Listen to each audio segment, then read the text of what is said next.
you are predisposed to this and that illness. That is false.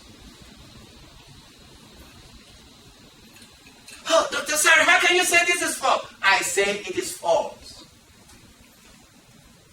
And after we've done this discussion, then I want you to agree with me whether it is true or false. Because I am no expert. I am no big professor. I don't belong to the big names. I belong to the humble group of servants that pour out God's system of living and healing from our hearts, and which is being directed by the divine intuition that God has permitted everybody to receive once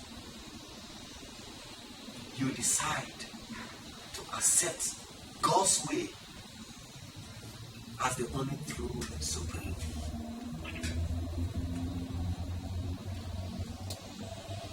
You see, many Christians tend to believe the lie of the hereditary disease and then genetically induced diseases. But the big lie is that these problems that they call hereditary were not in ancient times. They started at a certain point of human history. Please, how many of us are Christians here? Let me see my hand. How many of us are Christians or believe in the message of Christianity or Bible or whatever?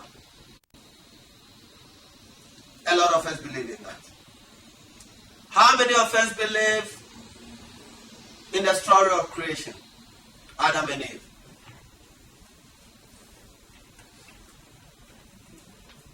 Okay. But so far, in one way or the other, whether it is Adam and Eve or not, we believe in creation, don't we? Yes. Good. So this means if the theory of hereditary disease was to be accepted, then we need to connect it to the beginning of our history as humans, right? So when or whom do you think started the hereditary diseases? Was this from Adam or from Eve? Who first had sickle cell? Was it Adam or Eve? And from what type of clay did God take that was able to make our ancestors that were created some time ago to have sickle cell, diabetes, worked up into their system, that we have to inherit it? Are you here with me? Are you getting what I'm trying to drive at? Yeah. Does it really make sense that somebody tells you you have hereditary disease? You see, sometimes we accept the system and forget about God. We are so much worked up with the system that we even forget about the fact that with God, there are no impossibilities in human life. And so, when somebody tells you, this is a chronic ailment, this sickness cannot be cured, it can just be managed, that's another big lie. And somebody somewhere is making money out of the ignorance he's selling to you. I tell you, they disease to you. They sell ignorance to you. And then that ignorance is what gives you the disease. There are several illnesses that our people are suffering from today, not because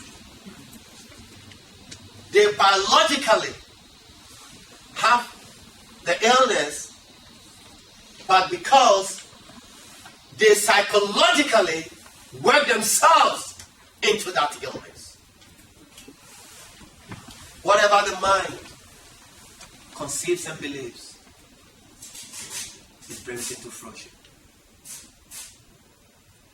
And it is not like it is in a whisper of time that we believe this.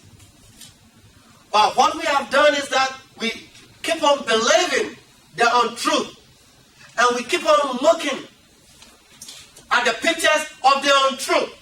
We keep on searching for the untruth until at a certain point of our life, we create a monster which did not exist. And by constantly seeing that monster, we breathe that creative breath of life that God put into us, into that monster which was first unreal, and it becomes real. And as long as we continue to feed that monster with life, it grows and now eats us up. And the monster of untruth, the monster of the lies that we are being fed up, is now eating us up in the form of cancer, in the form of diabetes, in the form of sickle cell, in the form of arthritis, and so many of the illnesses that have been listed. Films are being made to convince us that these things are true. Music is being made to convince us that these things are true. The system itself makes you to believe that if you don't go for a medical checkup in the year, then you are not living a civilized life. But I'm here to tell you in your face that the very system that you think makes you civilized is the very system that makes your health status uncivilized. If you are strong and you believe it is so, why do you go for a checkup? And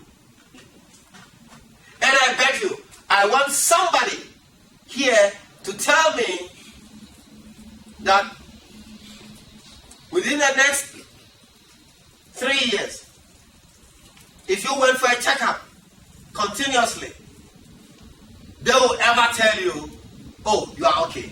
Oh, you are okay. Oh, you are okay for 3 years. Do you believe that will ever happen? Now you go to the hospital for a checkup continuously and they will definitely not find anything wrong with you.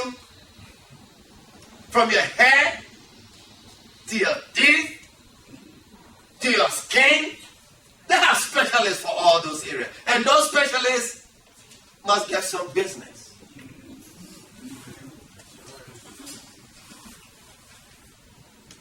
You see, the more you find out what is wrong with me, the more you are telling yourself something must be wrong with me.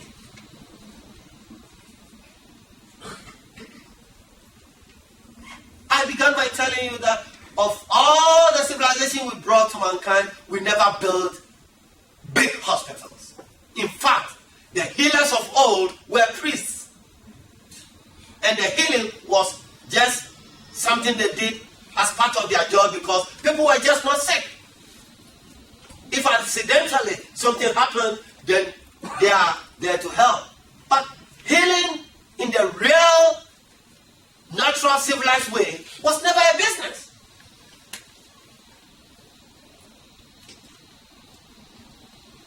And